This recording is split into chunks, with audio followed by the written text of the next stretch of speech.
Cool. So you can hear me with this mic. Awesome.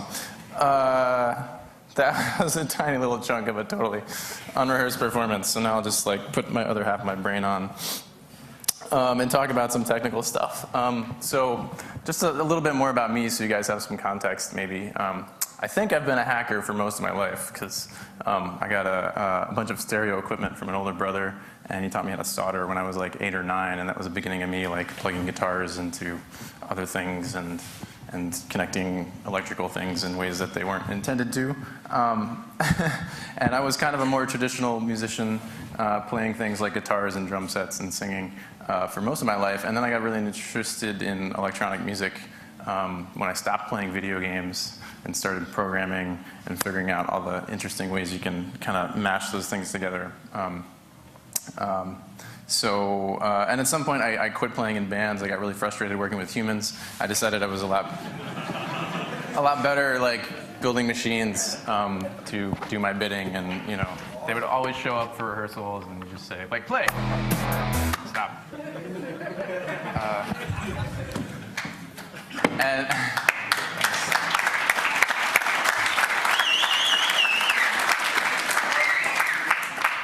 and that was easier, and I still hang out with humans, and we get along just fine. But making music with machines has become a big passion of mine, and I think having that traditional musical background is part of why I got interested in hacking, and then ultimately building controllers. A controller is just a generic word I use for anything you plug into a computer. Could be a video game controller, could be a more musically inclined controller.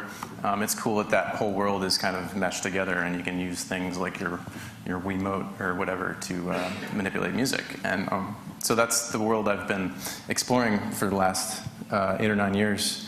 And and so that's what I'm here to talk about today, is more or less instrument design and how you can make your own instruments. So I'm not much of a presenter, but I've got a little slideshow to show you guys some pictures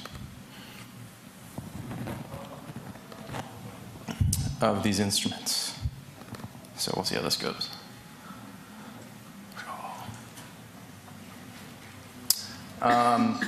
First one I'm going to talk about is this instrument. This is called the Mojo. And this began originally as a keyboard that I hacked up because at the time I was getting into all this. You couldn't buy the cool controllers that are out there. That's my name. That's my symbol.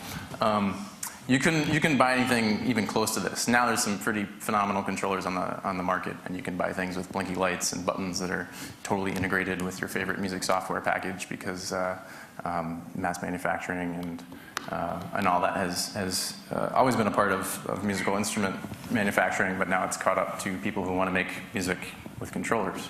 So cool things are available, but I was just hacking up keyboards, and this is the thing that I came to, and it's just basically maybe 3 things you can't really buy in a store. One is it's shaped like your hands. You can see it's very much patterned after a mixer, right? It's got 5 faders, and it's got a bunch of knobs and switches and things you'll see on mixers like they'll have back there, or DJs using clubs.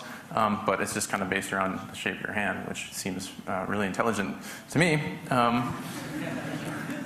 But that's the thing, is mixers were not originally envisioned as performance instruments for playing live music. They were envisioned for radio DJs to use to bring in this thing or that thing, or mixing engineers to mix live bands and do meticulous, more microscopic adjustments. So for gross, quick, and big gestures like are necessary for performing solo music, it's cool to have it shaped like your hands. It's built really well. I've dropped it at least once. You can see all the dings and scratches on it. But being made out of metal and wood, having easily replaceable parts is cool if you're a traveling musician, and you don't have to desolder knobs from circuit boards and find esoteric parts out of catalogs to try and fit them back into the circuit board. There's just one circuit board in here, which is a kit I got. Oh. And speaking of kits, this is one thing that's not in the slideshow. So I'll just talk about it while I'm thinking about it. I'm teaching a workshop tomorrow additionally at 4 p.m. Where I'll show you how to solder these little circuit board light theremin CDs that I have. It's a light responsive synthesizer built into a CD case. So if you want to learn how to solder or get better at soldering, or if you just want a really fancy CD artwork thing, come to the hardware hacking area 4 o'clock tomorrow.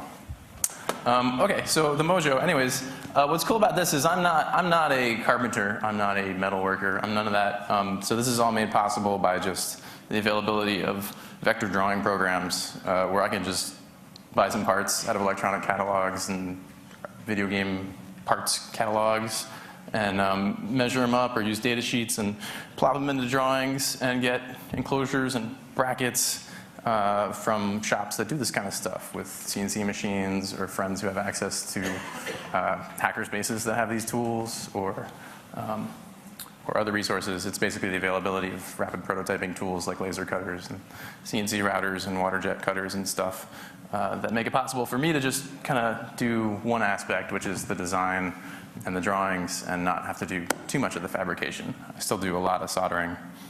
But yeah, that is the Mojo. So this kind of operates as my band, as it were, and allows me to just kind of conduct and do these kind of gross gestures. So I'll have things like drums,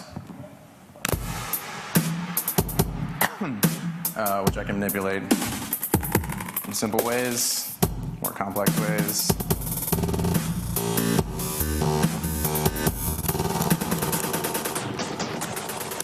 And just do all that with my right hand, basically, really fast and intuitively. That being the other feature of this thing is it's laid out to be really non-repetitive and give you good tactile feedback. A feature of musical instruments, which I don't see in a lot of the mass-marketed ones out there, is this sense of like teaching your muscles to do things, and putting activities like playing things really fast in complex patterns. I mean, I'm not the fastest person I know, but can you hear that? What is that? Hang on.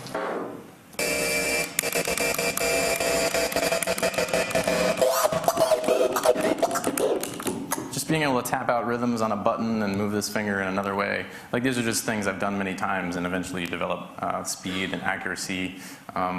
Things you all get if you drive a car or ride a bicycle every day, That's very much what playing musical instruments is like to me. So anyways, having something that's not a big grid of buttons or a big grid of faders and knobs, it makes it much more possible to learn the thing through tactile feedback and muscle memory, and to be able to do the kind of virtuosic things that I really love to see in music performance. Yeah, so that's the Mojo. You guys can come up and touch it or play it or whatever afterwards. This is my newest instrument, and this is still a prototype. I wouldn't call this a prototype. I've made a bunch of these, and they all work pretty well. This doesn't work quite as well because it's the first prototype. I build all my prototypes the quickest and easiest way possible. Maybe I can move closer to cameras or out front so you guys can see what's going on. So the quickest and easiest way to do stuff these days is to hack apart existing things. If I want more features on the guitar, I don't build a guitar. I just go buy a cheap guitar. This is one that I've had for a long time, and I put stickers all over. But it's not the finest instrument, so I didn't hesitate to take a bandsaw and just cut off the bottom half of it and replace it with this cool custom aluminum thing. And this has a lot of the similar design aspects, except it's, of course, meant to manipulate guitar sounds. Let me just make sure.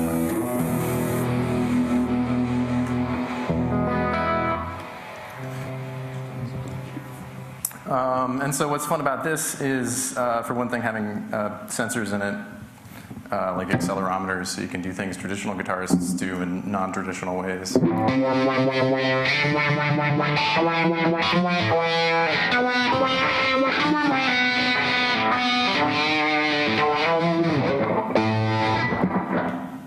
Still tuning here. Yeah, so having accelerometers in it is super fun.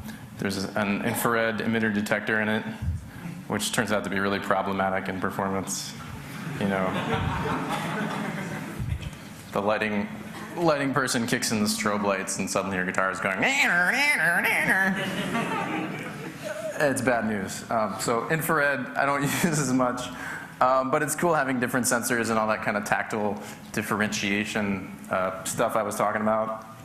It's cool to be able to program multiple parameters to one knob. So like guitarists have long had like a volume control, you know, so you can do things like do that kind of thing. But what's cool is to have that on the overdrive of my guitar. So I have like a clean sound that like smoothly gets more distorted. And less distorted. So I kind of have a smooth palette of distortion sounds from your clean like kind of stuff to like mildly distorted things to your overdrive.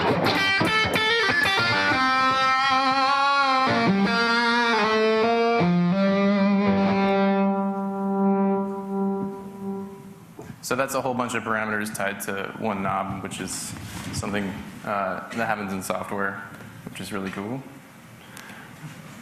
Just show you some more drawings. Drawings are cool. This is getting really geeky about like which things do what, and this is another part of the art that I do, which is yeah, just saying like I've got these sensors, I like these sensors, but what are these sensors going to do to a guitar? It's a pretty open and creative thing. So one thing I'm happy with is I got these little resistive touch strips, which are cool, and so I have that assigned to like a filter and the volume, so I can just tap this thing.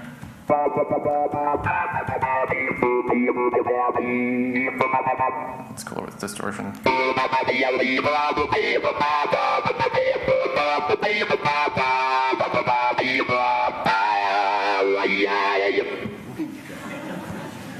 And it's all in the face of the guitar too, I should point out. Like lots of guitarists do this with a pedal board. You know, there's a vast catalog of like guitarists who do awesome stuff with pedals. But there's something really, you know, you can only do so much with your feet and a switch or a little expression pedal or whatever. So being able to do all the same kind of things with my hands open up a lot of possibilities. Being able to combine all these different controls is really powerful too. And then coming up with things you couldn't do with the pedals. So like one thing, one of my favorite guitar players is really well known for, Tom Morello. He does a lot with this thing called the whammy pedal, which is like a pitch shifter. It just takes notes and pitch shifts them up or down. So I just have that on a joystick, which is kind of cool because for one thing I have more facility with my hands than Tom does with his feet. And we haven't actually battled it out, but I'll just stake that claim anyway, and he can come and challenge me anytime. But potentially, yeah. So I can do like a smooth kind of gesture, like, or more erratic, like,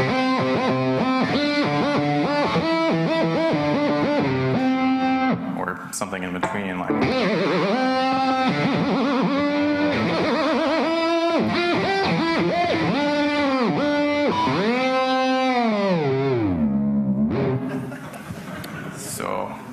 It's really cool how all my childhood video game playing experience is wrapping back around into music. I never thought that would happen. So equally as cool as like, oh, well, buttons are really fun. There's this two-hand tapping technique that a guy named Eddie Van Halen popularized where you go like, I'm not Eddie Van Halen, but something like.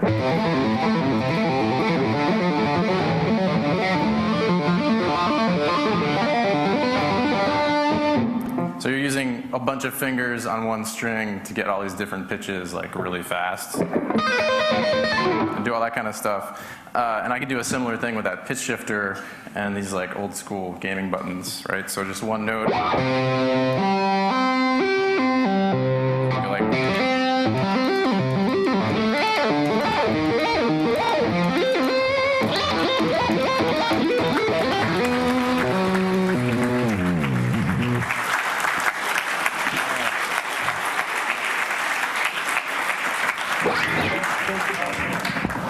it's really fun to play this thing. It kind of like transforms the guitar into a different animal, and I really have to say I've not tamed the beast yet. So a lot of what you're hearing it saying is just like new stuff for me, but it's really fun to go through a new phase of learning with a new instrument. And that's what you see if you come check me out tomorrow night at 8 o'clock. Just to show you some more prototyping tricks. This is the RoboCast. This is the next version of the RoboCaster, which hasn't been born yet, but this is like putting all the sensors into Tupperware and hooking it up. And learning Arduino. This is something I'm really excited about because up till now, these have just been built with these really simple build-your-own MIDI controller kits, which are great if you don't want to get into coding. Coding is something I don't do too much of. I use a lot of these object-oriented programming languages, which are simpler for musician types who don't want to get too deep, and it's more like little boxes you hook up with lines, and keeps this beautiful analogy in my head of ones and zeros kind of working like electricity, which I'm not so sure they do. But anyways, there's an Arduino in this, which is great. So it's the first time I'll be able to do lower level stuff and have things happen in the firmware of the instrument that previously I had to do in software. It'll make, this is going to be an open source project, so all these drawings and the parts list, where I get these cool sensors, which ones I selected. I have this giant wall of buttons in my house at home. It's like 100 different gaming buttons to, decide which one was best for the guitar. And so all that will be free, open knowledge, and then the Arduino stuff will be open too. So, maybe you can improve the firmware of my guitar or make the guitar something cool. And this I just left behind in San Francisco. This is going to be like the finished one. So this one's all CNC routed out of alder and aluminum, and it's going to be pretty awesome. Cool. How much time do I have? I'm like an hour. Is that? Yeah. Cool.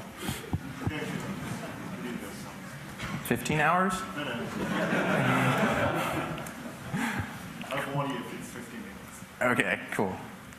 Okay, this isn't the most exciting instrument ever because it's gone through very little evolution. So I'm still figuring out what kind of vocalist I am. I've only been vocalizing for like the last year. I'm taking voice lessons and trying to work some things out. So this is just a bunch of buttons that are just sort of extension corded into my microphone. But I thought it'd be cool to talk about this anyway. It's just 8 buttons on here. It makes me really loud all of a sudden. And it does simple things like echo, and distortion. And really fun things too, like for some of my songs, I have programmed backup singers. Shut me down. So no matter what I'm singing, I have this group of auto-tuned vocalists who, no matter what I say, at what pitch, they're kind of just nailing it. And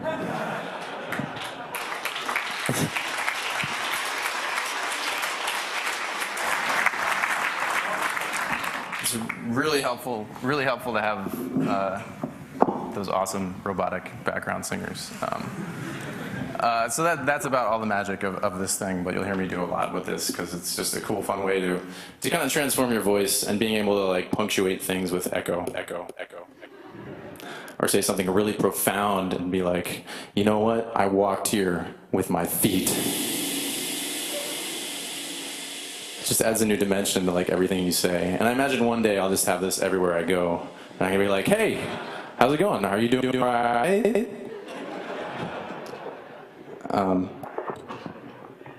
So this too is lots of fun. New toys are always the most fun.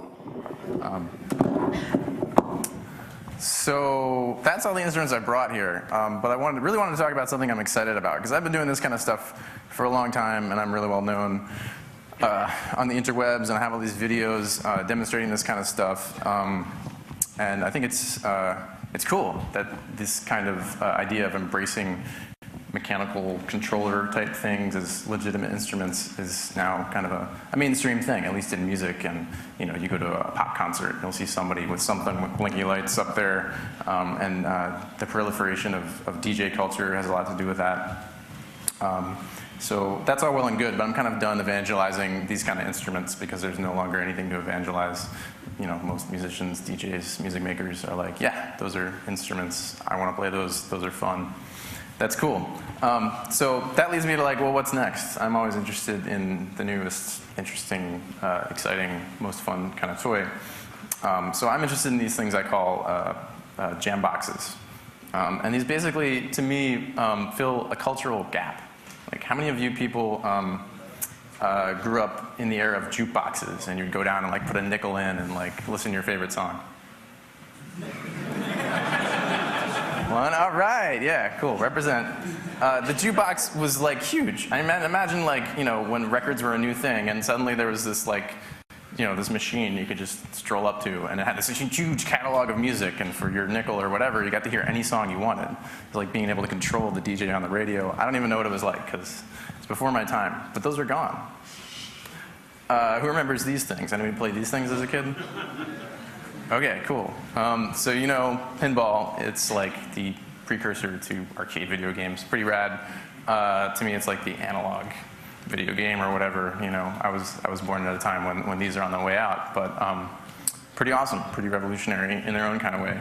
And this was kind of more the staple when I was growing up, and this was, to me, phenomenal, just going to a place full of these things, spending a whole bunch of money in one afternoon, but getting this great fix. And I think all these things have kind of faded away and left this big gap, I don't know, maybe I'm not in touch with the kids these days.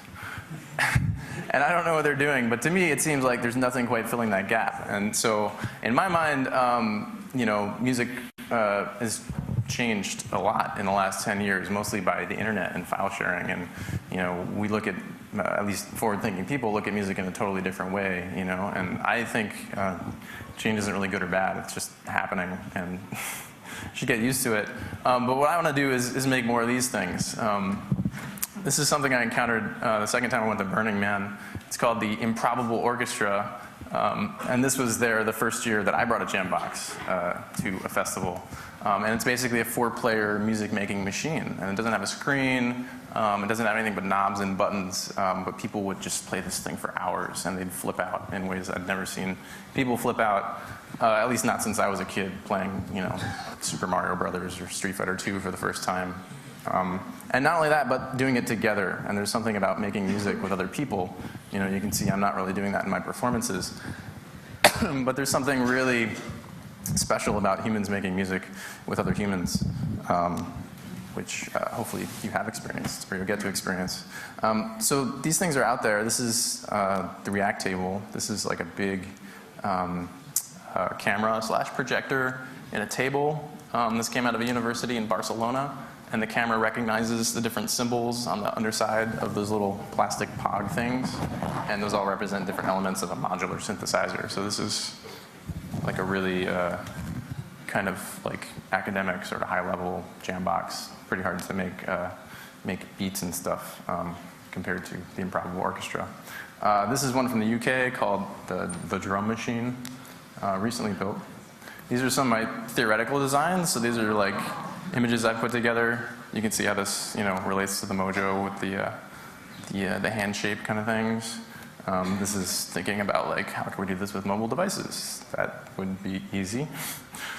This is giant harp kind of version.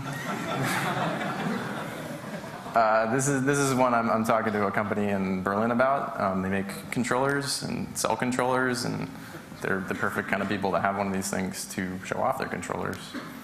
Here's some that I actually have built. So this is the one that I built for Burning Man in 2005. It's made from keyboards, cheap keyboards. These were kind of the only controllers you could get in 2005, either these or something that looked kind of like these things. So this one's full of samples, and the really fun thing is sampled music, taking your favorite pop song or movie quote or whatever, and just being able to chop that up and sync that up to music is super, super fun. So that's what the Octamasher is about. It's also kind of like intense when you have 8 people jamming at the same time. 15. It's the Octamasher, dude. This is the Mini Masher. This was totally scaling back, whereas this is 400 pounds of stuff, and it's awesome. You can set it up at events like this, and it'll take a beating and runs for days with no problems. It's a lot of equipment to haul around, and it's really tough to get from A to B and set up all these different little modules. So I said, I'm going to put it all in one big box. So this is a nice acrylic version of that, with just 3 sides and a bunch of blinky lights. And again, made out of Hack's existing controllers. And this one I thought it'd be fun to make a transparent one so you could see all the guts inside, and curious people could just like look at it and see what's going on. And this one's full of music from current electronic musicians. I have all these fellow electronic musicians who send me their songs as multi-track recordings, and they're like, hey, won't you remix my song? And I did one better and just put it in the machine, and now I let people at events remix their songs for them. And then I made like the pro version. You know, I have other performers like me who have some facility on a traditional instrument, like a keyboard or a microphone, who also play controllers. And so this is the machine I built to kind of facilitate that kind of performance. And this is full of my original music. And I played a few shows with this. Yeah, so that's about it. I just have some slides here to remind you that I'm playing tomorrow. I might look something like that. There's a workshop tomorrow and Saturday afternoon, 1600, 4 p.m. in the hardware hacking area. We'll build these thingies.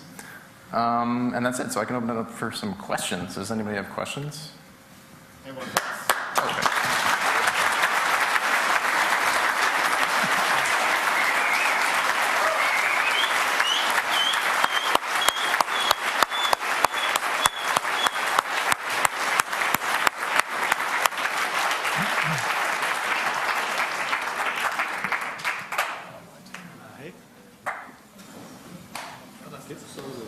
Okay, hey. I have just one question. You know about, do you know Beardy Man? No. Darren Foreman? I don't know him, but I'm a fan. Yeah, and he got this rig with iPads and sampling in this, and it's also a hacked music machine. Cool. Yeah, I heard he was building his own custom Beardy Man looper. I've seen him, I think, 2 months ago, and the rig is finished, and it's really great. So you have to have a look at it. Yeah, cool. Thanks for the tip. Question way in the back? There is a question from the internet. Thank you. The internet unfortunately didn't get to see all of the Robocaster, so if you could just hold it into the camera over there and show like the resistive touch scripts, for example, and maybe say a few words. Hey, internet. I know both of you are out there. What's up with your crappy connection? I think I'm supposed to show you what I showed these people, which is touch strips to control filters and volume at the same time.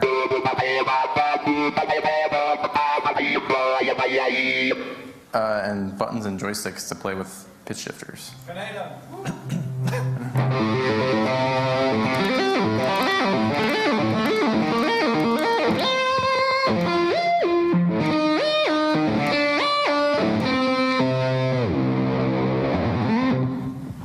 Thank you.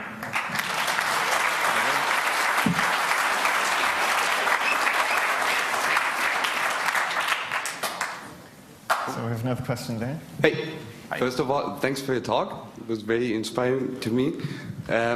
You did a great deal of using game controllers for doing music. Have you ever thought of doing it the other way around, using native instruments like basses and guitars as input for video games? Well, I know the Rock Band Guitar Hero, the recent iteration of that got into, a guitar controller that was all covered with switches and a real keyboard, and I think they've kind of explored that area. The gaming industry is kind of daunting to me. I have a brother who works in it, and he's, it's just such a massive thing. It reminds me of the way people talked about the music recording industry in like the 80s and the 90s. And I'd love to get involved in some, indie game development, but it seems like, big companies like Activision are kind of, owning this space right now, and that's why I've drifted so far away from games. But yeah, you're right. That's an underexplored area, using traditional instruments to play games. Thanks. Yeah, thank you. I guess you were first. You were first. Thanks. Whoa. Can you talk about the process of starting with something like a guitar or a mic that has an output signal and transforming it with buttons? Like, how do you actually manipulate it? That's a cool question. Yeah, I still have this software running, so I can show you the software tools I work with. Let's see if this works. Let's try do mirroring. So this is, I use Ableton Live as a host, which is a really popular piece of music software. And so I have a lot going on here. And it would take too long to explain all of this, but a simple thing I can do, I hope I can do, I have some screen resolution issues, is show you one of the signal processing channel strips. Yeah, so here, this is cool. So here's my guitar. Oh wow, that looks interesting. The signal from my guitar flows through here, and you can see little audio meters in between devices. And it's really, to do it at the basic levels, it's as simple as you just, well, there's an example. There's a button there that says punch. So this just simply gates the volume on and off, so I can swell the volume smoothly, or I can just hit the punch.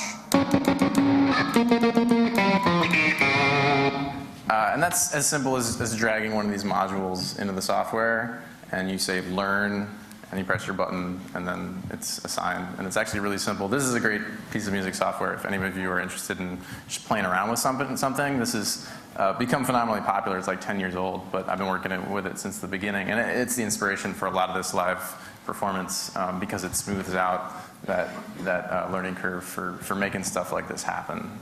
So it's pretty much Ableton and all these cool expansions that work with Ableton. Like you can now run this object-oriented programming language called Max inside of Ableton. So this is like a custom Max patch that I made that takes the buttons that control the pitch shifter and translates them to pitches. So that's 7, 12, and 19. Those represent pitch shifting values with musical significance. So, and there's also like a priority thing. The higher pitches take priority over the lower buttons. And so, anyways, Ableton is I think the answer to that question. Thanks. Go ahead. A question about the connection between the controllers and the software. I assume everything is MIDI, right? Yeah, these are just class-compliant MIDI controllers, and there's just a USB cable. It's a nice USB cable. Okay. That's it. And are you aware of any open source software or different types of connections, like more low-level stuff? Well, MIDI's pretty low level. It's it's from 1984 or something like that, and it's remarkable that it's still working, or still so ubiquitous in musical instruments. There's other protocols like HID, Human Interface Device, which people might be more familiar with. That's more for gaming, and mouse and keyboard, I think, is the origin of that. And that works too. It's just not implemented in music software as frequently. And then there's newer things that try to, be better than MIDI, like OSC, Open Sound Control, is another one. But it lacks in a lot of the ways that MIDI makes things really easy. So MIDI is still really kind of elegant, and that's why it's still used. It's like the standard, basically, because it still works. And there's a good white paper on MIDI. It's an open standard. It's not something proprietary. And there's good paper explaining why, by the people who continue the standard as to like why it's still relevant and it's not really lacking any features. What I meant to ask, although you answered part of my question, so one more question is, are you aware of stuff that don't require a computer, a PC, with actual software? Yeah, I love working with a PC because it's such a powerful tool. But you know, Arduino leads to other things like Raspberry Pi and you know these other computing platforms. But yeah, the PC is still just this flexible thing, and I also need to like you know type lots of email on airplanes, and so that dual function helps out a lot. But yeah, that's cool territory I would love to explore. I think we're running out of time, so if there's short questions. I hope so. How much time and money would someone have to invest to build all of your stuff? It depends. Do you want to put it in Tupperware or do you want to put it in custom aluminum? The cheapest. The cheapest, not that much. I have friends who teach build your own MIDI controller workshops, and you know under $100 will get you all the parts to do something pretty basic. And if you reclaim parts from existing, you know, potentiometers and buttons, like they haven't changed, so you can rip them out of old things. You can buy them at surplus stores and do a lot of this stuff really cheap. You know, it's usually the triangle of like time, money, quality. You gotta be in there somewhere. Yeah. I guess my question goes somewhere in the same area. So I wonder, you said you use a standard like MIDI kit. Can you give some resources where someone could find something like that? Yeah, well, I'm most stoked about using Arduino because now you can reprogram the Arduino's USB controller to be a MIDI, class-compliant MIDI device. But this has something from Livid Instruments, which is a kit. This has something from a company called Hail Micro, which is a kit. But the Livid Instruments one is really easy to work with, and that's what I've built most of my instruments with in the last couple of years. So you would say it's best to start with Arduino? Yeah, Arduino will be cheaper and more customizable, so if you have experience with it or you're interested in it, I would recommend that. But if you want something fast and simple, the Livid Instruments brain is very useful.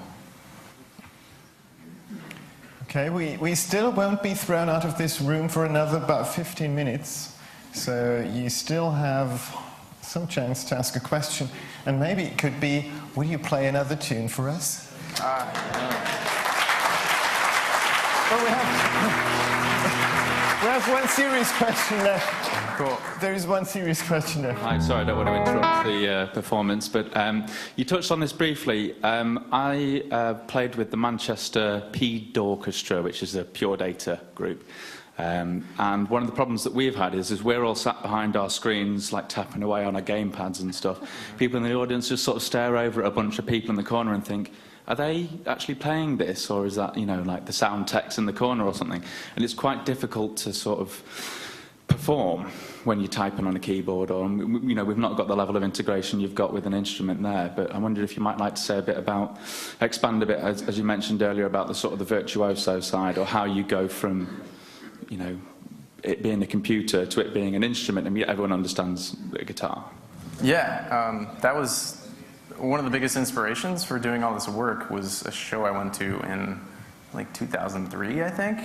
And it was the first time I encountered this, what we call the checking email on stage performance aesthetic. You know, whereas this well-known techno producer from Germany, and his performance consisted of this. And the music was excellent, and I'm sure he was doing lots of interesting things.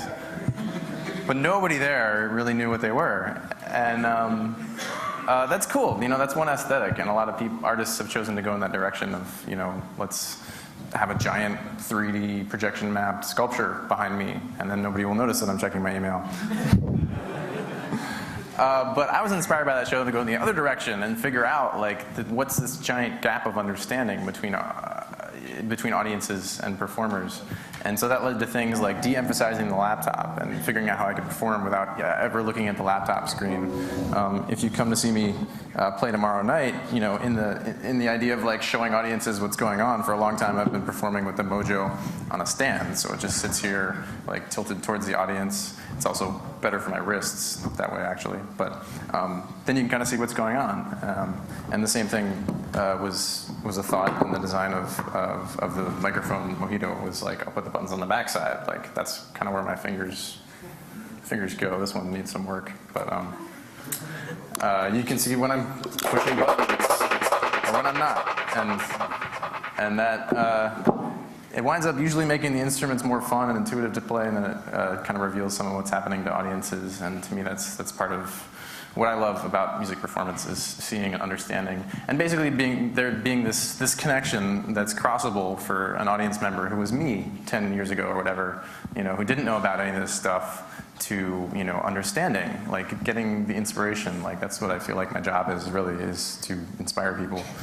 Maybe not to do what I've done, but just do something creative and interesting and fulfilling, I hope. And so that's why I love to like show off what I do, and even the mistakes, are there for you to see. Yeah, maybe one more question, and then I don't. So unprepared for... Yeah, in your job, you're basically relying on very custom instruments. So have you ever thought about this possibility, what happens if something happens to them just before the show? Yeah, that's why I want to be at more hacker conferences, because it's like, oh no, where am I going to find a soldering iron? Like, there's 100 right there. Yeah, that's a great point. And actually, that's why I'm moving in the direction of trying to work with, a guitar builder to make this thing and to make copies of it, so it's not like a one-of-a-kind thing. And that was part of the design of this revision of the Mojo. I actually made and sold 10 copies of it because there were enough people who were like, where can I get that? I really want that. I have the money. I will pay you for that. And so, eventually this gap between these crazy custom one-of-a-kind things that I do worry about, them getting stolen or broken or whatever, and this mass-marketed stuff that, is cool and has lots of amazing qualities, but doesn't really meet the demands of my demands for live music performance. Like I see that getting a lot closer, and if there's something in the future that is 90% of what the Mojo is, but I could buy, in any music store in any city, like I would totally use that for exactly that reason. So it's a good argument for using non-custom instruments. Yeah. You've been standing here a long time. Do you have a question, or you're? Do you have a question? These are the angels. Oh, you're angel. Oh, you're the audio angel. I'm sorry, I forgot. So I guess. Tunes. Okay, something is wrong. I'm fixing troubleshooting on stage. This is guitar effects. This is kind of cool, right? Here's the problem. Just turn it off. This might be a disaster because when you run, well, good little tip for anybody interested, don't run slideshow software and music software at the same time. Made the mistake too many times. All right, sure, yeah, what do we play? Oh, I don't want to play.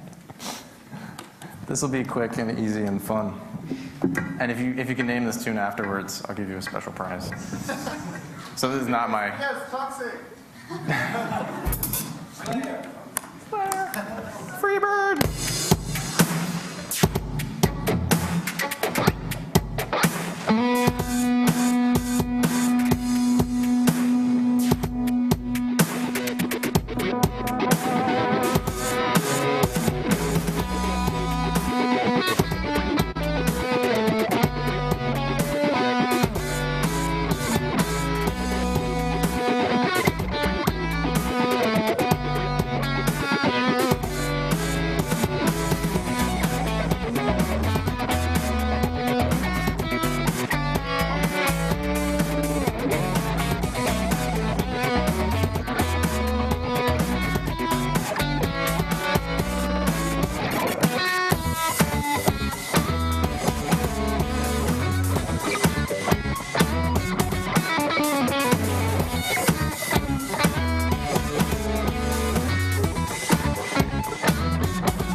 Thank you so much for being here. I can't put my email back up there, but it's moldover@moldover.com. Come talk to me. I love to make new friends. I don't know that many people here, so yeah, thanks for being here. I hope to see you again.